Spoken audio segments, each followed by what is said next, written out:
Yo, yo, yo, yo, what up, man? Welcome to another episode of Damn You Two Sports Talk. It's your boy Ralph Sneaks. Live with another episode, man.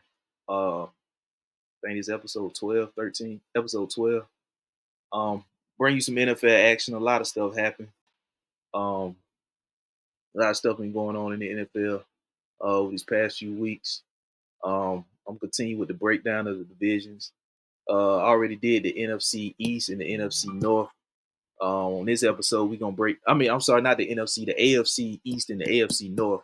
I already did the breakdown of them two divisions on the previous episode. This episode, I'm gonna break down the AFC South and the AFC West, and then on the next coming episodes, I'm gonna break down the NFC divisions.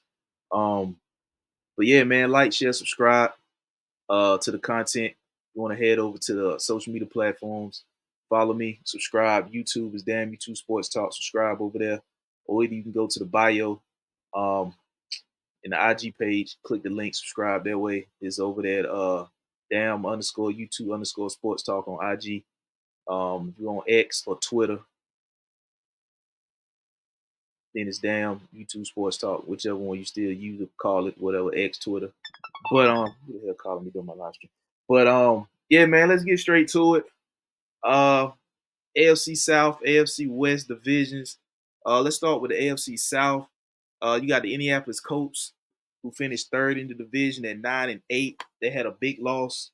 And their quarterback Anthony Richardson, head coach Shane Steichen, I hope I'm pronouncing his name right. He's a former offensive coordinator over there at Philly. Like I said, Anthony Richardson is returning from a season-ending injury. I think he suffered it in like week 4, week 5, or something like that.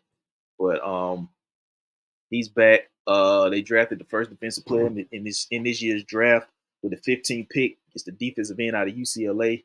I can't even pronounce his name. I ain't even gonna hold you. But he was the first defensive player taken in this year's draft with the 15th pick. DN out of UCLA. They added A.D. Mitchell in the second round. They added the offensive line in the third and fourth round. They added Joe Flacco in free agency to back up Anthony Richardson.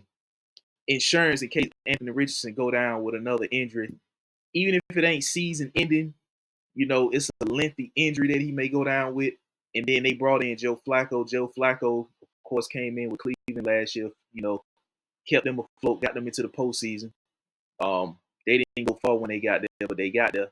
So I think that's what they brought in. The insurance policy for Anthony Richardson is if he go down again, they got somebody that he feel like can carry this team, keep them afloat, and keep them in playoff contention in this division. Like I said, they finished third last year, 9-8. They were 24th defensively overall, 16th in pass defense, 24th in run defense. So with Indy getting Jonathan Taylor back as well for a full season, you're looking at this team right here. I think they got a steal in A.D. Mitchell. I don't know how A.D. Mitchell lasted that long. I think he went in the 50s. I don't know how he lasted that long. I think he should have been off the board before then, in my opinion. But I think the Indianapolis Colts, still having a 9-8 record last year, dealing with the injuries they had with Jonathan Taylor, and had a season-ending injury to their quarterback Anthony Richardson. I think they're gonna be much improved this year. If they went 9-8 last year in this division, I think they could. I'm not saying much improved, but I think they can improve by a game or two.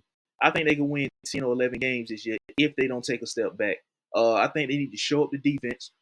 They got to get better defensively because in this division, you got to look at what the Tennessee Titans did, bringing in Calvin Ridley and Tyler Boyd and Tony Pollard as well. You know what I'm saying? So I think you really gonna have to defend in this division. You're also looking at what Houston did over there, trading in Stephon Diggs and bringing in Joe Mixon. So they got offensive firepower in the division. And you can't forget about Jacksonville. They also brought in a couple receivers and Gabe Davis from Buffalo, and then they drafted Brian Robinson out of UCLA. I'm not UCLA, LSU. So, and having paying Trevor Lawrence 200 some odd million, making him a top 3, putting him up there as top 3 paid highest quarterback. So, you can't ignore what's been going on in this division. If you're the Indianapolis Colts, you got to show up your defense, you got to get pressure, and you got to defend. Because the rest of your division added wide receivers. And looking at your defensive rating last year, you were 24th overall. So you got to get better in that department. Just within your division. And I ain't even looked at the rest of their schedule outside of their divisional opponents that they play. But that's one area I think they got to get better in defensively. I think Anthony Richardson is going to have a good year. You got Michael Pittman there. So, like I said, you just brought in A.D. Mitchell, who's an athletic playmaker. And you can line him up inside and out. And then you got Jonathan Taylor. So if they stay healthy and if they went 9-8 last year with a key injury at the quarterback position, and they had a unhealthy Jonathan Taylor, they went 9-8. I think they can win probably 11 games this year if they don't go backwards. That's if they show up the defense. If they show up the defense and be able to defend, especially in the secondary, and they got to be able to get pressure up front too. And that's primarily why they drafted the DN out of UCLA in the first round, to generate pressure up front, because you're going to need to get pressure on C.J. Stroud. You're going to need to get pressure on Trevor Lawrence. And then you got Will Levis over there in Tennessee. So, it's going to start up front. Starting up front is going to help the back end. And I think that was, why they went with the DN out of UCLA in the first round. And I think they had the first couple of picks, they did a damn good job. I don't know how A.D. Mitchell fell that far to him, but it worked out in the coach's favor that he did fall that far to him. So, kudos to them for taking advantage of a guy like A.D. Mitchell falling that far to them in the draft. But yeah, it should be a pretty solid season for the Colts if Anthony Richardson can stay upright and healthy.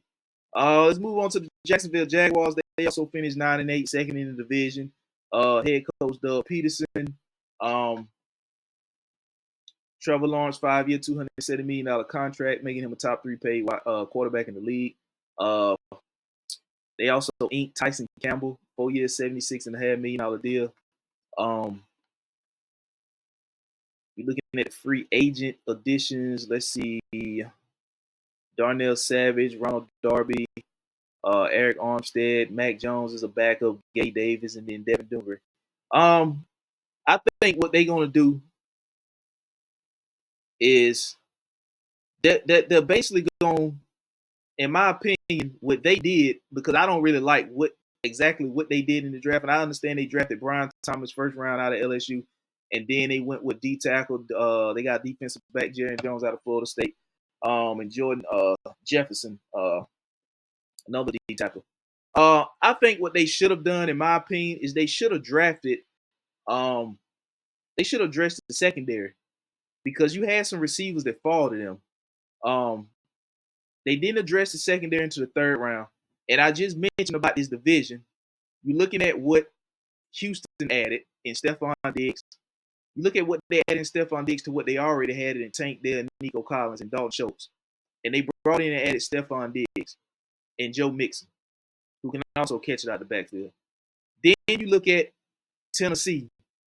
They added Calvin Ridley and Tyler Boyd to go along with D-Hop, and then they still had a first-round receiver from a couple years ago in Treylon Burks that he really hadn't really shown much. I'm not sure what he had on the depth chart, but he hadn't really shown much of what they thought that he was going to show thus far in his career in Tennessee. So you're looking at what these teams did around this division.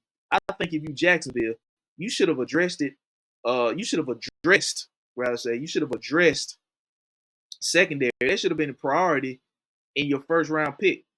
The way that the wide receiver started to kind of fall, I think you could have got a wide receiver in the second round. You should have addressed your secondary in the first round. They drafted 23rd. They picked Brian Thomas out of LSU, the wide receiver. I don't know why I called him Robinson earlier. Brian Thomas, the LSU wide receiver out of LSU. They took him in the first round with the 23rd pick. And here's some notable cornerbacks that were on the board when they took Brian Thomas at 23. You had Terrion Arnold, the cornerback out of Bama. He went 24th. The very next pick, he went to the Detroit Lions. They could have used him. The 30th pick, Nate Wiggins, the cornerback out of Clemson, he went to Baltimore at the 30th pick. Then Kool-Aid McKinstry, with the 41st pick, went to the New Orleans Saints. Then the 42nd pick of division rival Houston Texans took Kamari Lassiter out of UGA. So those were four cornerbacks that came off the board after you picked 23rd. That means those were four cornerbacks that were on the board when you picked that 23rd that you could have used and then came back in the second round and got your receiver. Because like I said, receivers were starting to fall. Now you wasn't going to get Keon Coleman. You wasn't going to get Ladd McConkey. Those guys, went at the top of the second round. But you got a DB, but you didn't address that until the third round in Jerry and Jones out of Florida State. And in the second round, you had the 48th pick, right? The division rival Indianapolis Colts had the 52nd pick, and they took A.D. Mitchell. So, in my opinion, if you were the Jacksonville Jaguars looking back on the draft, you should have taken a cornerback in the first round, and then you could have came back and addressed the wide receiver position in the second round because A.D. Mitchell at that point was still on the board. You were picking 48th, and the Colts were picking 52nd. A.D. Mitchell went 52nd to the Colts. A.D. Mitchell was on the board with the 48th pick in the second round when you picked. You picked the head of the Colts in the second round. A.D. Mitchell was available. You should have taken one of those four corners that were available at the 23rd pick when you were on the board and took Brian Thomas. I'm not talking bad about Brian Thomas. He's looking good so far in the preseason. But I'm talking about you needing to address your secondary based off what the rest of the teams in your division did. Everybody in your division got better, at the wide receiver position. Even though A.D. Mitchell is a rookie, he's going to be good in Indiana with Anthony Richardson and Michael Pittman. The Tennessee Titans added Calvin Ridley, a player that you had. They added him in free agency to go along with D-Hop, who they added last year in free agency. Then they already had Treylon Burks there. And then they added Tyler Boyd in free agency as well. So they loaded up at the wide receiver position. Then you look at Houston, like I said, they loaded up again at the wide receiver position by bringing in Stephon Diggs to go along with Tank Dell and Nico Collins, who they already had. And Joe Mixon came there. So you needed secondary help. And I understand you just inked in Tyson Campbell for $76.5 million. Then you brought in Darnell Savage and Ronald Darby. But I think you need to go with one of these. Should have went with one of these younger corners that were on the board, either Terrion Arnold, Nate Wiggins, Kool-Aid McKinstry, or Kamari Lassiter. You should have went with one of those corners in the first round because all four of them were on the board when you picked at 23rd. Then you could have came back and addressed the wide receiver position in the second round and took A.D. Mitchell because he was on the board in the second round when you drafted. Looking back on the draft, that's what Jacksonville should have done based off the moves that the other teams in the division made. If that was them, that's what I would have done, looking at the moves that were made in the division. Or even if they didn't make the moves, you saw what C.J. Stroud did last year with Tank Dell and Nico Collins. And then they added Stephon Diggs. So, that's just something Jacksonville, I don't think there's no team in this division that's really under pressure. I think if you had to pick a team, you probably would say Jacksonville is the team in this division under the most pressure if you had to pick, because I think they got Doug Peterson as the head coach who was in Philly and Super Bowl in Philly when they went to the Super Bowl. So you got the most experienced coach in the division. D'Amico Ryans is second-year head coach. Shane Steichen, if I'm pronouncing his name wrong. I apologize if I'm pronouncing his name wrong. But he's now the head coach in Indy. And then you got a first-year head coach in Tennessee. So the most experienced coach you have in this division would be in Jacksonville with Doug Peterson. Then you just inked Trevor Lawrence to a 5-year, $275 million contract, making him a top 3 paid quarterback in the league. So if you did have to pick a team in this division that was under the most pressure, it would be Jacksonville. But I'm not thinking Jacksonville is under any pressure. But just if you had to pick a team in this division that you would say under the most pressure, you just probably would say Jacksonville. Like I said, I didn't like the fact that they didn't address the secondary until the third round. Now, I don't know, this third round cornerback could turn out to be a stud. I mean, we don't know. But I would like for them to have picked one of those 4 cornerbacks that were available when they were picking at 23.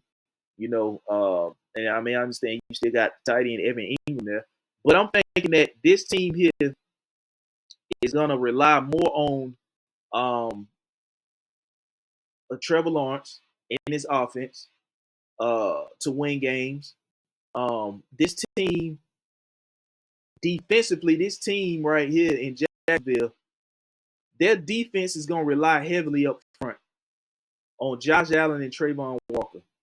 If those 2 guys can apply pressure up front to help the back end out, this could be a solid Jacksonville Jaguar team. If Trevor Lawrence don't be a game-managing quarterback.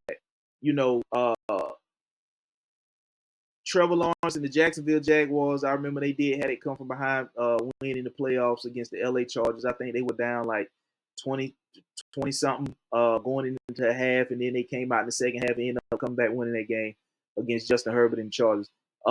I get all that, but I think that if Trevor Lawrence ain't a game managing quarterback, and they gave him these weapons on the offensive side of the ball, they drafted a young wide receiver in Brian Thomas for him.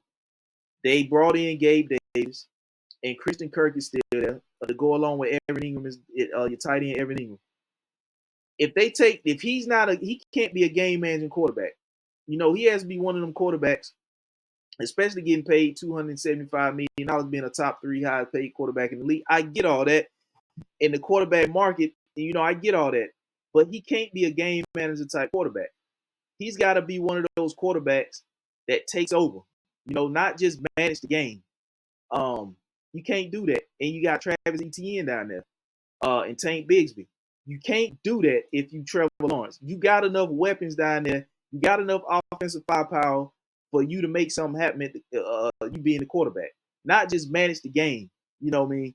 So a big part of this, in my opinion, I think the defensive side of the ball is all going to depend on Josh Allen and Trayvon Walker up front to apply pressure and help out this back end. Because like I said, they didn't address the secondary into the third round. And like I said, I wish they would have took one of those 4 corners.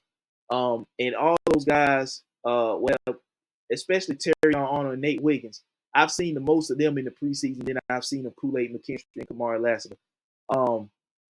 But I think Kamari Lassiter is going to be solid over there in Houston when he got Derek Stingley opposite of him, and then you have DeMeco Ryans as the head coach. So he's going to be pretty solid over there in Houston. And I would have liked for Jacksonville to take one of those 4 cornerbacks, preferably Terrion Arnold or Nate Wiggins. And Nate Wiggins is looking good in Baltimore, by the way. And so is Terrion Arnold in Detroit. So looking back on, I wish Jacksonville had took one of those 2 guys and then addressed the wide receiver position and got A.D. Mitchell in the second round, but they didn't do that. So moving forward, we just gonna see how it worked out down in Jacksonville. Hopefully, it's not 9-8 again, but I could probably see them being around 9-8 realistically again, because I really haven't seen a whole lot of Trevor Lawrence taking that step, being other than a game managing type of quarterback. I don't know why he's, I don't know.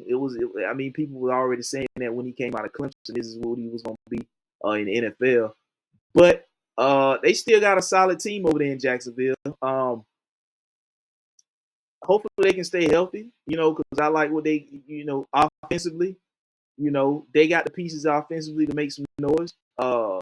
They're not really household name players. Like, you don't really mention Christian Kirk's name amongst the top receivers, but Christian Kirk is a solid receiver.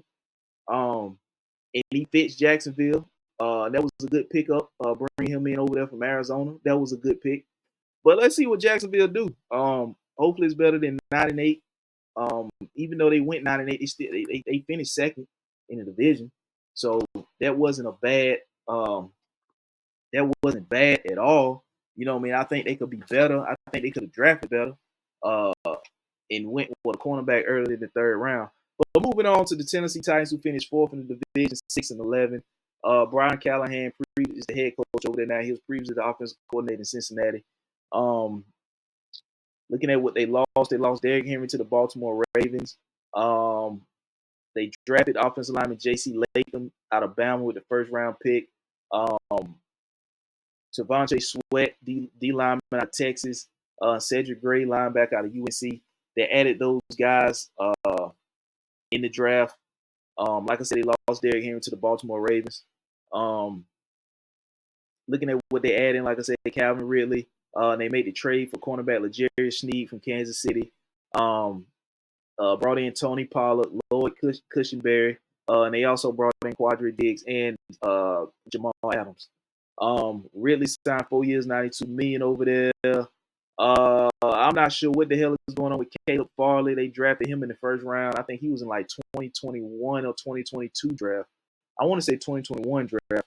He was the first round pick out of Virginia Tech. I know coming into the draft, he was having like a back issue or something like that. I'm not sure. I haven't really heard much from him. Like I said, he was a first round pick for Tennessee out of Virginia Tech. He was one of the top cornerbacks in that draft. So I'm not sure what's going on with him. I haven't heard much from him. But they finished 6-11. I think they're going to be better than 6-11 if Will Levis takes another step, because they have the weapons now offensively for him to be able to take the next step. He had D-Hop last year, but they brought in Calvin Ridley this year, and they brought in Tony Pollard as well. They brought in the cornerback L'Jarius Sneed, which is huge because they're going to need and they already had a solid defense, but this is huge looking at what the other teams in the division did with the wide receivers. Like I said, again, Houston bringing in Stephon Diggs to go along with what they already had in Tank Dell and Nico Collins. So you're going to have to defend. Looking at what C.J. Stroud did last year, you're gonna have to defend. And L'Jarius Sneed is a solid corner. Coming into that division, also, like I said, Jacksonville, you're gonna have to defend. And then A.D. Mitchell and Pittman and Indy.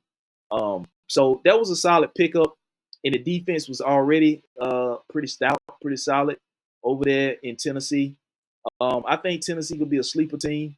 A lot of people saying Tennessee is not going to be as what they think it is, but I think Tennessee could be a sleeper team.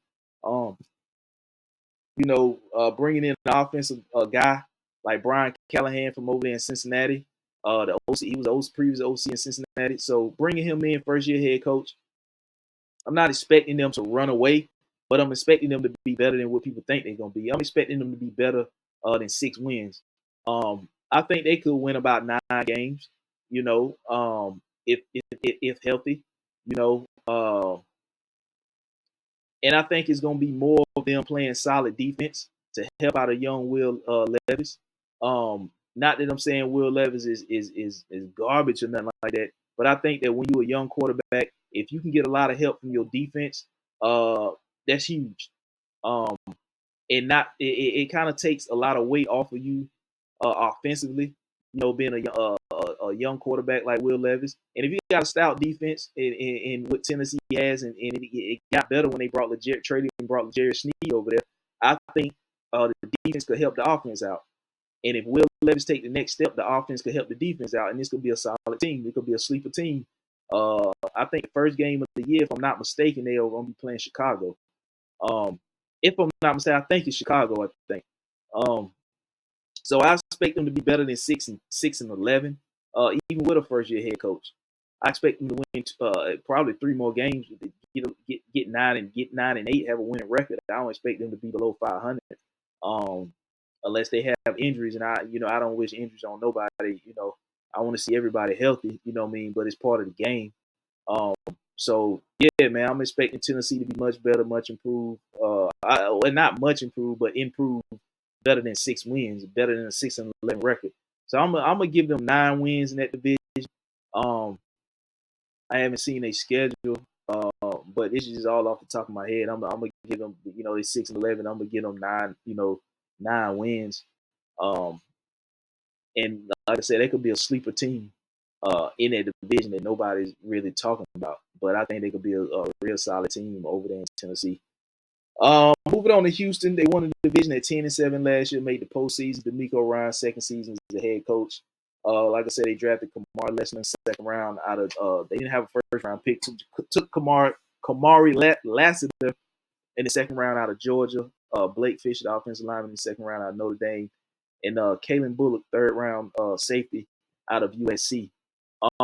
Solid team defensively. D'Amico Ryan's been a defensive head coach second year. They're coming over from San Francisco. They added Stephon Diggs, Joe Mixon, Danielle Hunter, the DN that came over from Minnesota. They go opposite of Will Anderson, who they took last year in the first round. So they got a solid rush up front with Will Anderson on one side, Danielle Hunter on the other side. They re-signed tight end Dalton Schultz. So you look at this team, offensively, they're going to put up points. You're looking at what C.J. Stroud did last year. Now he's had the addition of Stephon Diggs to go along with Tank Dell and Nico Collins, Dalton Schultz, and Joe Mixon, who they brought over from Cincinnati. You look at this team, the only bad thing that you could possibly say about this is you hope that Stephon Diggs don't become some type of diva and mess up the chemistry that they had.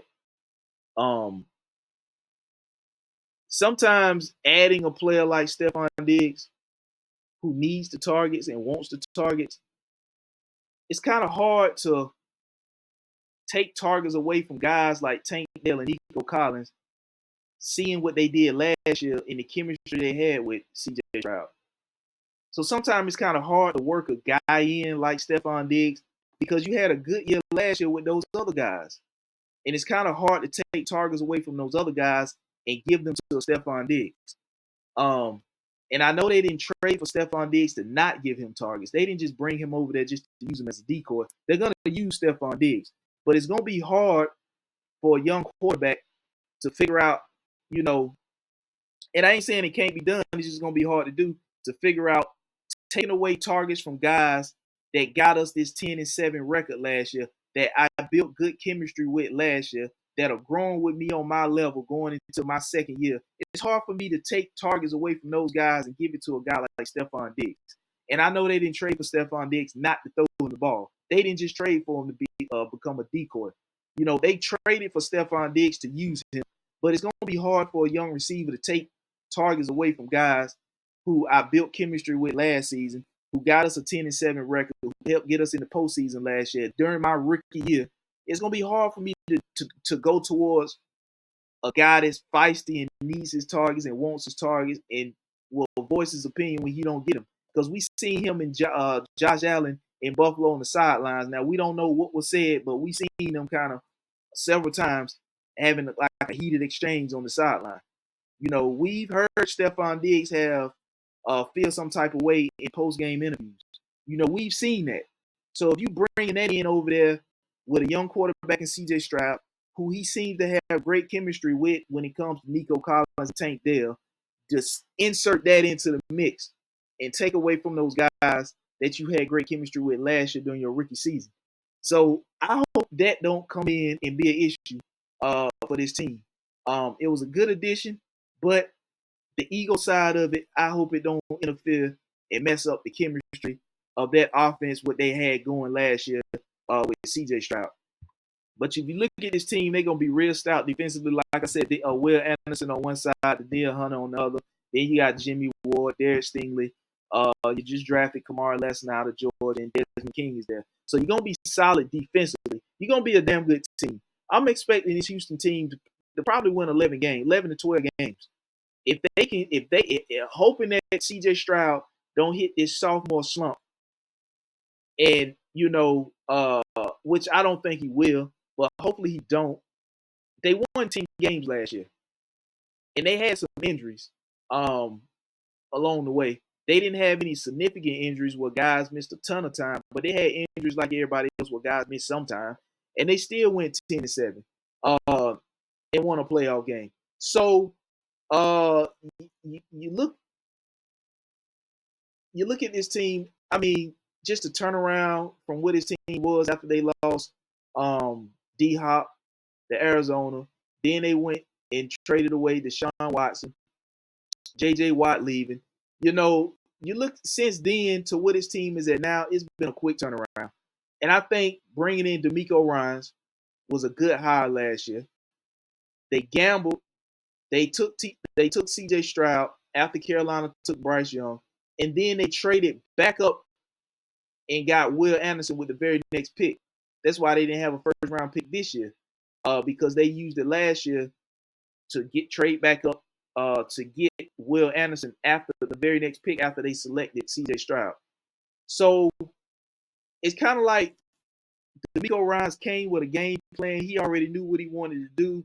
They took the quarterback. They were already going, they took the quarterback, and then they immediately traded up and got Will Anderson because they knew exactly what they wanted to do. They got their guy in C.J. Stroud, and then they went and made a trade up to get Will Anderson, who fits well in Houston.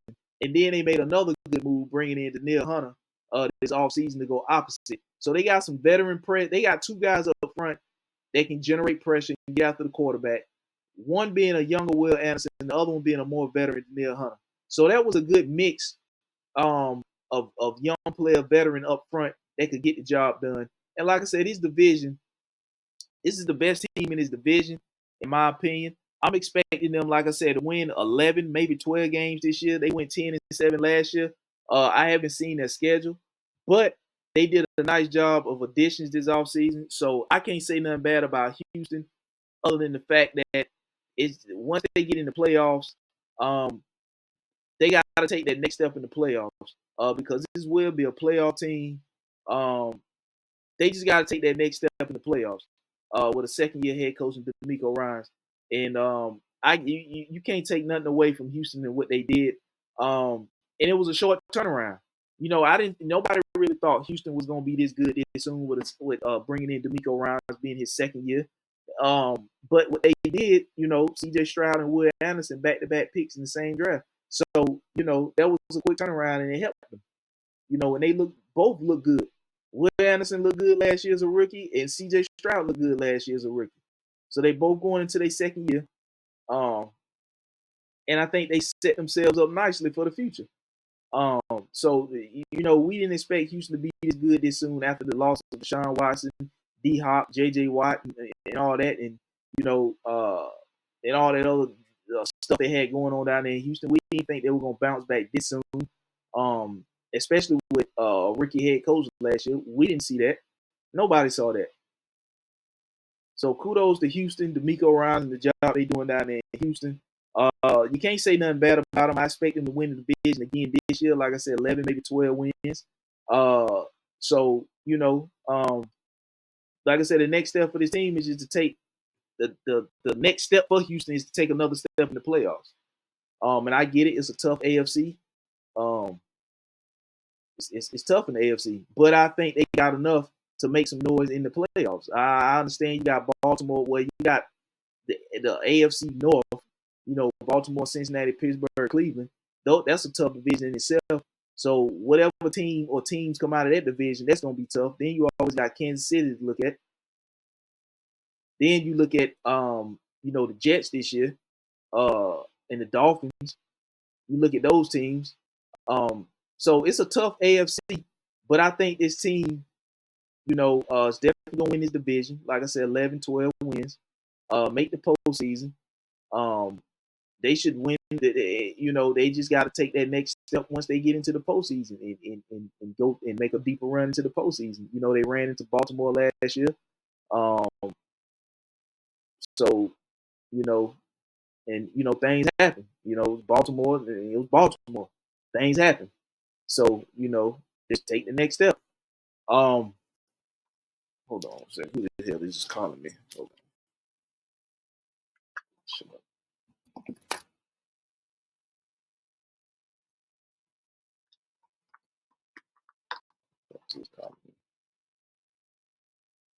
Let's keep moving, man. AFC West. Let's get into that division. Let's start with the LA Chargers. They finished last in the division, 5-12 last year. New head coach Jim Harbaugh coming over from Michigan. They lost wide receiver Keenan Allen to the Bears. They lost released Mike Williams and he got signed by the Jets. They lost Austin Eckler to the Washington Commanders. They drafted Ladd McConkey. They drafted offensive lineman Joe Alt in the first round, Ladd McConkey in the second round, and then they linebacker Junior Colson in the third round out of Michigan, who was a Jim Harbaugh guy off of that Michigan defense. They added Hayden Hurst, tight end. They added both running backs from Baltimore, Gus Edwards and J.K. Dobbins. They added DJ Chark to the wide receiver group, and then they signed Christian Fulton, cornerback. I wouldn't be surprised if they put Khalil Mack on the trade block. I don't think Khalil Mack is in the future plans of the LA Chargers. You're looking at Joey Bosa. You're looking at the youth movement that they got over there, trading away their receivers. Keenan Allen's gone. Mike Williams is gone. Austin Eckler's gone. The veterans over there are gone. I'm looking for this team to have Khalil Mack on the trade block. You know, we're not done seeing players get cut, released, or whatever. But I'm looking for Khalil Mack at the deadline. I'm looking for Khalil Mack's name to be out there as trade rumors for the deadline this season. I don't think that Khalil Mack is in the future plans of the LA Chargers. The LA Chargers are not in contention. They finished last in the division. Finished last in the division last year, only winning 5 games. Not sure about the wide receiver core this year. People talk like Quinn. I mean, it's easy to say somebody look good in training camp. Not to talk bad about Quentin Johnson the first year. The second year, a wide receiver who they took in the first round out of TCU. It's easy to say he looked good in camp because he didn't look good last year. So anything more than he did last year is going to make him look good in camp this year. So it's easy to say that. Ladd McConkey is probably the best receiver they have over there, or has been looking the best so far. And he's a rookie. He just got drafted. You got DJ Chark, who can't stay healthy. He ain't been healthy. He wasn't healthy with Detroit. He wasn't healthy with Carolina, and he wasn't healthy enough in Jacksonville. So I'm not expecting for him to all of a sudden be 100%. He has the injury history. So you look at this team. It's the wide receivers are young. You don't know which one is going to be the one. I think Joshua Palmer is still there. But there's really no receiver that stands out, and you can't even really say Ladd McConkey, he's a rookie. You know, he's having a good camp. But is that really the guy you're gonna rely on? And I understand this is just Jim Harbaugh just getting here. This is his first year. He got to get his guys in. This is his first off season there, first draft, first free agency. I get all that. That's why I'm saying that Khalil Mack, his name should be on the trading block. You know what I mean? They should be looking to move off of Khalil Mack. I don't think Khalil Mack fits the future plans of this team moving forward. Khalil Mack, I think he will be better served on a team that's more of a contender right now. The LA Chargers is not, even though Jim Harbaugh is the coach, they're not. I think they can move off of him, get more assets, and continue to build this team the way Jim Harbaugh needs to build his team by moving off of Khalil Mack, sending him to a contender that will probably give you what you need to continue your foundational build moving forward with this team. And like I said, Khalil Mack, he's better fit for a contender team right now. You're looking at a team like maybe Detroit. They can put him opposite of Aiden Hutchinson, who's Detroit will be a contender team. But I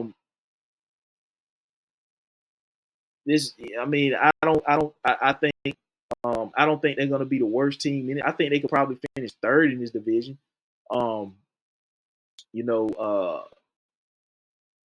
You got rid of Austin Eckler.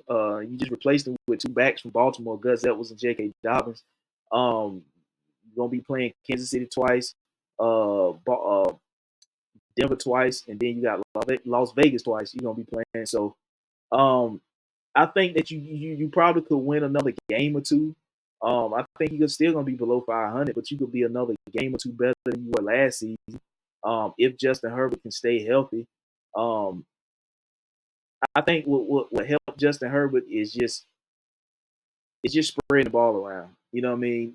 Keenan Allen, he was injury prone as well as Mike Williams. They both were injury prone receivers.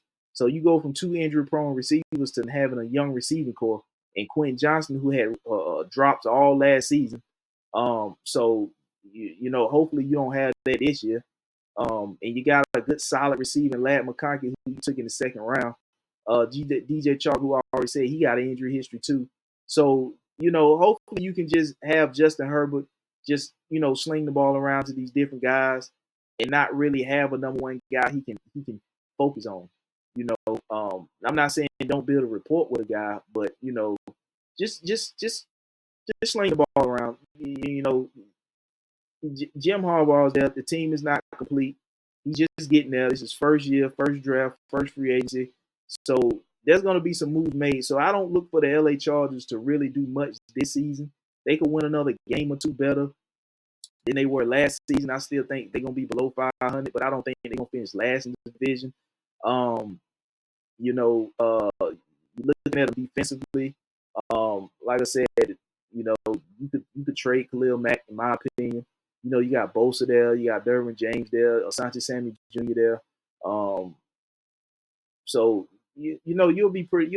I think Murray is still there, if I'm not mistaken. He was a linebacker out of Oklahoma. He came out a few years back. I'm not sure if he's still there. I haven't heard of him leaving, going anywhere. But I'm not looking much in Jim Harbaugh's first year. I'm not looking for much or nothing. You know what I mean? Out of them, 5-12 last year, they maybe can go 7-10. So finishing maybe third. They probably won't get last, but finishing maybe third in their division. Also, Bud Dupree is over there, and Denzel Perryman on the defensive side of the ball. So like I said, I don't look for them to be a double-digit win team. They probably win 2 more games than they won last year. But we moving on to the Denver Broncos, who finished 8-9 last year. Sean Payton still the head coach there. You lost Russell Wilson. You lost Jerry Jeudy. You traded him over there to Cleveland. You lost Russell Wilson. He's now over in Pittsburgh, battling it out with Justin Fields for QB1 over there. You released Justin Simmons. He's now just recently signed with Atlanta. A 1-year deal. You lost Lloyd Cushenberry, like I said earlier, to the Tennessee Titans. You drafted Bo Nix in the first round, and then Troy Franklin, his receiver from Oregon, in the 4th round. So Troy Franklin basically replaced what you lost in Jerry Jeudy, and he's a guy that was at Oregon with Bo Nix. So they already have chemistry together from their Oregon days, and you drafted a receiver that you needed to replace Jerry Jeudy. Not sure how he lasted to the 4th round either. And you also took a defensive end out of Utah in the 3rd round. So they also brought in Zach Wilson from the Jets, Brandon Jones at the safety position. So I'm not really looking for. I don't know, man. To me, it seems like the time that Sean Payton took off between leaving the Saints and joining the Denver Broncos, it kind of hurt his coaching to some degree. I think when you coaching or when you're doing anything in sports like that, when you take a delay like that, because the game changed so much that it might be something going on now that wasn't going on 2 years ago, and 2 years ago wasn't that long ago. But the game changed so much that what you went out with, it ain't in no more when you came back in that short time frame. And that's not even 2 years is not even long. You know what I'm saying? I'm just throwing numbers out there. I can't remember exactly how long, something like that for sure. But the time he left New Orleans to the time he came back, and remember when he came back, he still was under contract with New Orleans. So Denver had to trade for Sean Payton. They had to give up some assets to get Sean Payton to come over there. It's the quarterback situation didn't work with him and Russell Wilson. The $85 million dead cap that basically paid Russell Wilson to go play somewhere else. So you got Russell Wilson out of there. You got Bo Nix in, and they say Bo Nix is looking pretty solid in the preseason. But, you're looking in the division you in, like I said, when you're going to be playing Kansas City twice. And you won 8 games last year. I don't know how the heck you won 8 games last year when the Denver Broncos were that bad. It was times I seen, a couple Denver Bronco games where the fans were counting the play clock down for the offense so they wouldn't give the delay of game penalty. I don't understand how the hell you had Russell Wilson over there and you were that damn bad. I think, like I said, when you take that kind of break off from football, it's like, or sports period, you know what I'm saying? There's only a few people that can come back and pick right up where they left off because the game is so quick. The game evolves so much in a short period of time. Like what was going on when you left probably wasn't going on when you came back in. So now you got to get reacclimated to the game. You over there in the division where you got to play Andy Reid and Pat Mahomes twice. It's just a matter of time for Jim Harbaugh to get the LA Chargers rolling. So 8 and 9, I'm looking for them probably to take a step back. You know what I mean? They tried to trade or rumored they was gonna move Pat Surtain, but they didn't at the trade deadline. Pat Surtain, one of the better corners in his league. I don't know, man. It's just something about the Denver Broncos and Sean Payton that I don't really see. I think maybe Bo Nix is more of his type of quarterback than what Russell Wilson was. But like I said, they paid $85 million in dead cap basically to let Russell Wilson go and play for somebody else. That was a disaster. I don't think him and Russell Wilson ever had chemistry. Came over there and cleaned out Russell Wilson's office allegedly and all this other kind of stuff. So I think Sean Payton was coming over there to set the tone. But like I said, man, when you miss time away from the game like that, and I understand it wasn't a whole lot of time, but it was enough time that where things change in the game.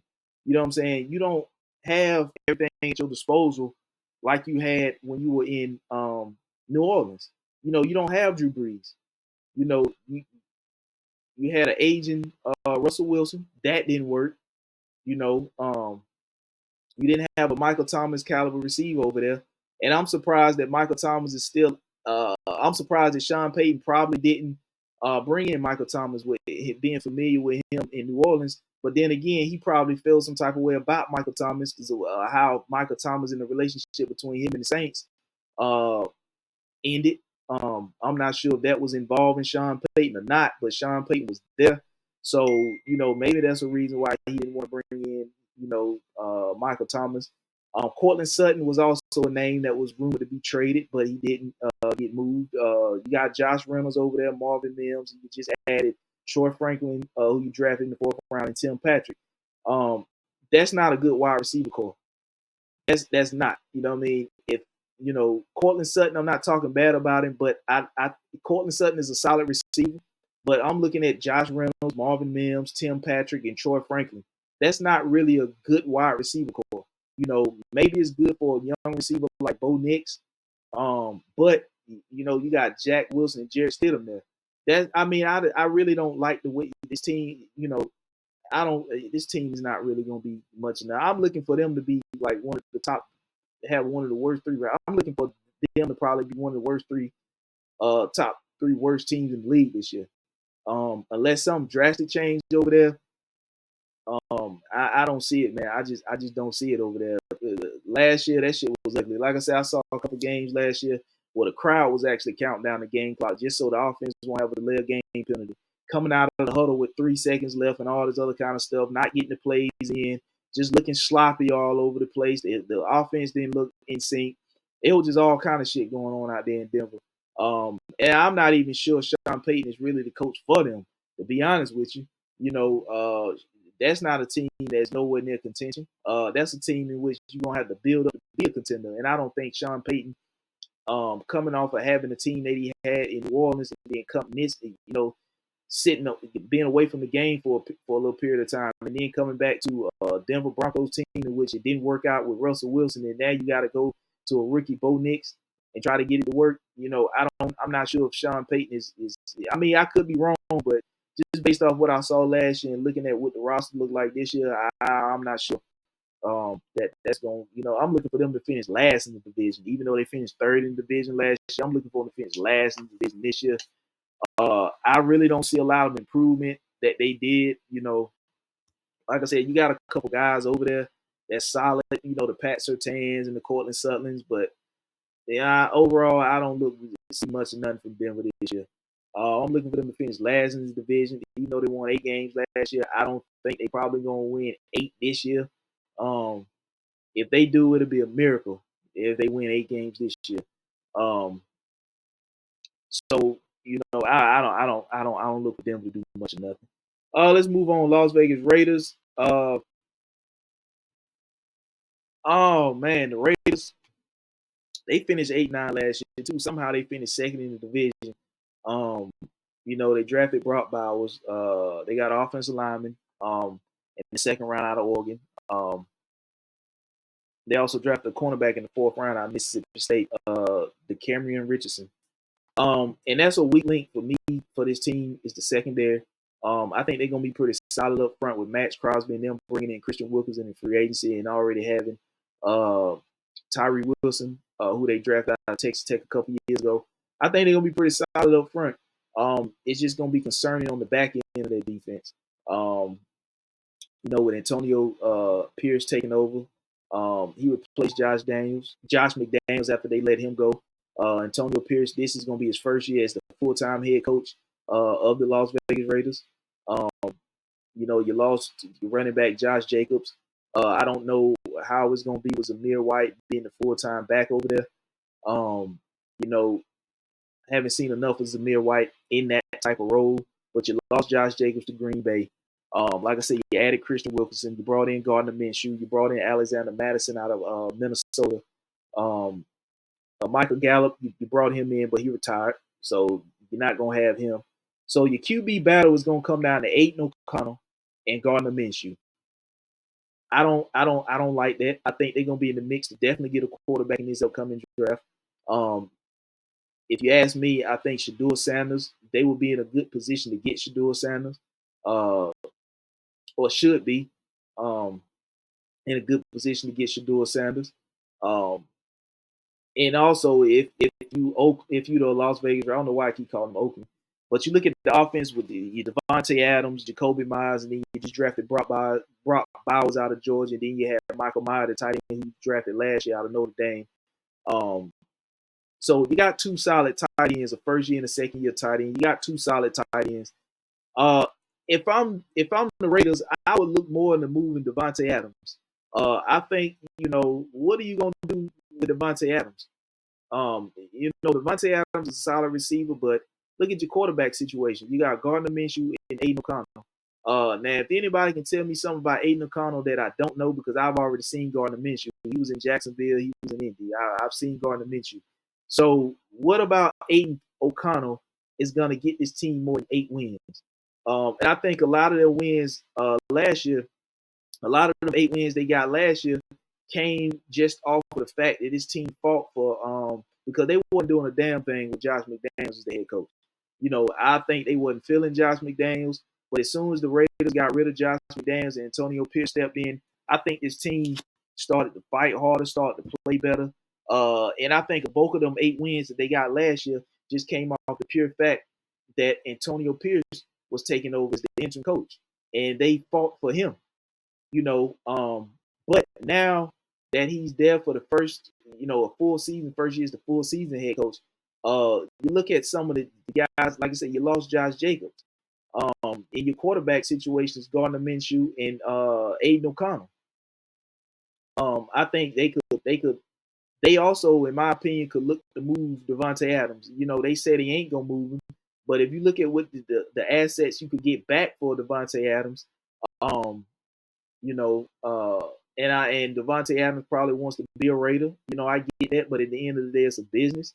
And I think at times he be having frustrations, but you really don't see Devontae Adams voice his frustrations the same way you see a lot of these other receivers voice their frustrations in a deeper way. But I think that you could greatly benefit from moving Devontae Adams. You can get what you need back asset wise for Devontae Adams, and you can start building that offense where you need to build it. You got 2 solid tight ends in Michael Myers and Brock Bowers, so that's a start offensively. Like I said, we got to see what Zamir White as the starting full-time running back do over there, because you lost Josh Jacobs, and you brought in Jacoby Meyer. He was there last year, but I just don't see. Even though you got Devontae Adams, like you got Gardner Minshew and Aiden O'Connell.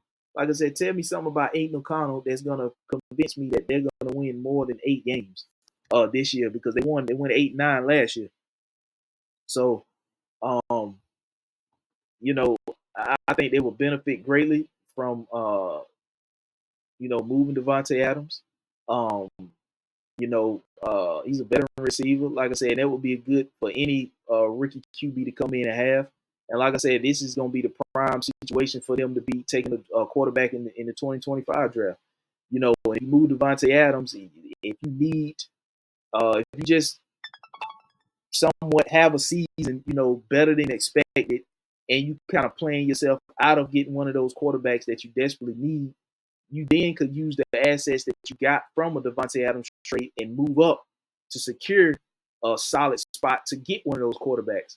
I think the quarterbacks off the top of my head coming out, and there's always some quarterbacks that emerge during the college football season, which is about to start soon in a couple weeks.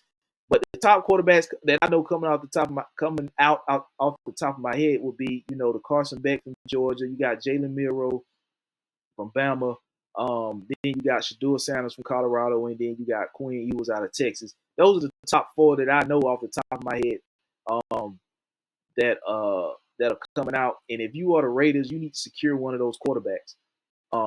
Preferably Shedeur Sanders. I think he'll be a good fit there. I think him and Antonio Pierce mesh well there. Like I said, you would like to have a Devontae Adams there for a Shedeur if they take a Shedeur or a rookie quarterback, because that's definitely where they need to go with a first round pick. But if you look at this defense up front, they're gonna be pretty solid. I just don't like the back end. They didn't address the secondary into the fourth round. And then you look at guys like Justin Simmons, who was available, but he's no longer available because he just signed a 1-year deal a couple of days ago in Atlanta. Xavier Howard, and you had Stephon Gilmore, but he just got picked up by the Minnesota Vikings. So maybe Xavier Howard, could fit over there to help the back end out. It's not like you're gonna be signing Xavier Howard to a long-term deal, a 1-year deal, to help the secondary out over there, because you got to play Andy Reid, Pat Mahomes twice, and they played them pretty solid. They beat them last year towards the end of the season. But and like I said, a lot of that I believe was just off the fact that Josh McDaniels was gone. They didn't play for Josh McDaniels. They didn't like Josh McDaniels. Josh McDaniels didn't do a damn thing over there, but make people believe he can coach because he came from the Belichick coaching tree in New England. But you ain't do a damn thing. And I think the team was so fed up with that shit that when they got Antonio Pierce in there, they just dug deep down inside and played real hard for Antonio Pierce off of the fact that Josh McDaniels was gone. So like I said, they passed on, Javon Bullock in the draft. He went to Green Bay. And Tyreek Smith is also a DB that they passed on in the draft. And they didn't address the second into the fourth round. I think they should address the secondary before the fourth round.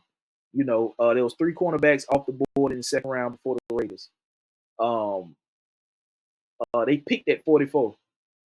They had the 44th pick, so, look at the quarterbacks that went off the board right before they picked at 44. You had Cooper DeJean went to the Eagles with the 40th pick, Kool-Aid McKinstry with the 41st pick, and then Kamar Lesnar with the 42nd pick. So 3 straight cornerbacks went off the board right before they picked. So I think that was just a position that they needed to address soon in the fourth round. But let's see how this guy works. You know what I mean? I'm just looking at, you got to go against Andy Reid and Pat Mahomes twice a year. And they usually play them pretty tough. Like I said, they beat them last year towards the end of the season. But I'm not looking, if you the Raiders, your main thing is to get a quarterback. Because I don't see Aiden O'Connell being a long-term answer, and I definitely don't see Gardner Minshew being a long-term answer. I think Gardner Minshew will be a solid backup, but I don't think Aiden O'Connell, unless it's something about Aiden O'Connell that I'm missing. And if so, tell me. I just don't see him being the long-term answer as the QB in Vegas. Moving on, Kansas City Chiefs. Again, they won the division 11-6 with Andy Reid. They drafted Xavier Worthy in the second round with the 28th pick. They took an offensive lineman in the second round out of BYU. They drafted a tight end as well. and they took a DB in the 4th round, Jaden Hicks. They lost to Jerry Sneed. They lost Willie Gator linebacker, and they lost the offensive lineman Donovan Smith. And they added Carson Wentz to back up Pat Mahomes, and they brought in Hollywood Brown. Now, Hollywood Brown is dealing with an injury. I think they say he's going to be out like 6 weeks. So I'm not sure who is going to look to fill the void. Juju Smith is available. That he got released by New England. I haven't heard of anybody picking him up. I'm not sure if that's a route that they want to go back and explore with Juju. Rashee Rice, his situation. We don't know when he's going to get suspended. We don't know what the deal is going on with his offseason incident that he was involved in. So we don't know when the league is going to hand out punishment and suspension for that. But you got to understand the suspension is coming. At what point it's coming, we don't know. The league hasn't said nothing about it. It's been kind of hush-hush for, a couple months now. So, you got to kind of have a plan for that. You got Justin Ross there, and you got Miko Hardman back there. I'm not sure why Justin Ross, because when he came out, when he was at Clemson, he was supposed to be like, one of those dynamic receivers. But we just hadn't heard much of nothing from Justin Ross since he's been in the league. Maybe this year he'll take the next step with, with Hollywood Brown having an injury, probably going to miss the first couple weeks of the season. So maybe Justin Ross can kind of fill in and solidify himself that way. Rashee Rice, we don't know, like I said, what his situation going to turn out to be. So if he gets suspended at some point during the season, maybe Justin Ross can slide in and solidify himself that way. You still got Travis Kelce there with Isaiah Pacheco and Clyde Edwards-Helaire. Steve Spagnuolo, still, the DC there. You still got Trent McDuffie, so defensively, you're still going to be solid with Steve Spagnuolo. When you're looking at the division they in, they're playing Denver twice. They're playing who I said already, who I think is going to be, one of the top 3 worst teams in the league, in my opinion, unless Bo Nix come out and have some type of phenomenal rookie year. But looking at their roster offensively from top to bottom, it ain't, at the key positions, it ain't good. It ain't. You got Pat Surtain there, but he's a defensive, he's a DB. But, Kansas City, you're going to be playing Denver twice. You're going to be playing, you're going to be going up against a rookie QB in Bo Nix in Denver. Then you got Jim Harbaugh. This is his first year over there. He's trying to get things situated and built and headed in direction with the LA Chargers. And then you're going to be going up either against Gardner Minshew or Aiden O'Connell twice in Vegas. And like I said, man, they did beat Kansas City last year towards the end of the season. But like I said, a lot of that I think was just off the fact that they were so happy that Josh McDaniels was gone. Now, I'm not saying that Vegas is not going to win no games. I'm just saying I'm a little worried about the quarterback position, and I think they should move off of Devontae Adams, get the assets, and start the youth movement that way. There's no reason for Devontae Adams to still be over there catching passes from Aiden O'Connell or Gardner Minshew. So you're looking at Kansas City. I think I'm expecting them to win this division again. Xavier Worthy looking good in preseason. I'm expecting them to win this division again. And everybody else just fall in place somewhere. I'm looking at Kansas City to win the division. I'm looking for Denver to be last in the division. And I'm just looking for LA and Vegas to kind of fall in between 2-3 somewhere. So, it's Kansas City division. They're the favorites to go back to the Super Bowl again. They 2-time defending champs. They're looking to three-peat. Beating the Eagles and then beating San Fran last year. So back-to-back champs looking to get back there again and three-peat. And it's a good chance that they do. I'm not sure how they're doing it with this wide receiver core. It's just Pat Mahomes and Andy Reid. They figured it out. They making receivers out to be better than what they were because nobody knew what Rashee Rice was. He kind of emerged halfway through the season. He started to kind of emerge. He didn't emerge coming into the season. Some things happened, and he had to, get more playing time, get more snaps, and he started to emerge halfway through the season. And now you suffer the injury with Hollywood Brown. I think he got, like I said, 6 weeks. So, maybe you can get a Justin Ross to step up to show that he's that guy that they thought that he was going to be coming out of Clemson.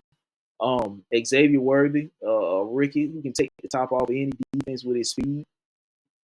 You know, so you're looking for that new deep connection between him and Pat Mahomes. And like I said, you still got Travis Kelce underneath, with Isaiah Pacheco and Clyde Edwards-Helaire. So like I said, Kansas City win this division. They won it last year 11-6, so they probably win it again around the same thing. It'll be 11-6, 12-5. I haven't really looked at their schedule, but it don't matter. They're gonna win that division.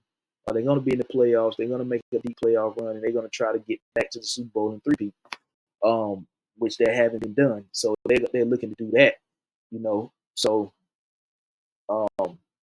those are the AFC West and the AFC South predictions. My next coming episodes, we're gonna switch over to the NFC and do the divisions over in the NFC. We got NFL action right around the corner. We in preseason now. College football around the corner, couple weeks. Actually, the first game I think is Saturday, if I'm not mistaken. You got Florida State and Georgia Tech. They playing over in Ireland. So that's, I think they call it week 0, something like that. It's gonna be the first game. And then the week after that, Labor Day weekend, that's when everything kick off, college football. And then the week after that, that's when everything NFL kick off. So football right around the corner. Got a couple weeks, before we be back into this thing. We got a lot of football content coming from both NFL and college. So make sure y'all subscribe. Hit the notification bell so whenever I drop content, you'll get notified. You can head over to the social media platforms and follow me on my personal page on IG at Ralph_Sneaks. Follow the Sports Talk page at IG at damn_U2_Sports Talk. And if you want to head over to X or Twitter, whichever you call it, and follow me over there at damn U2 Sports Talk. I drop content on all those platforms. So just follow me on those platforms and make sure you go over to YouTube and follow the page, click that notification bell, subscribe, and comment on the video, send the video, tell me what you think. Subscribe, hit that notification bell so you can get notified when I drop new content. Until the next video, man, I'll see y'all. Peace.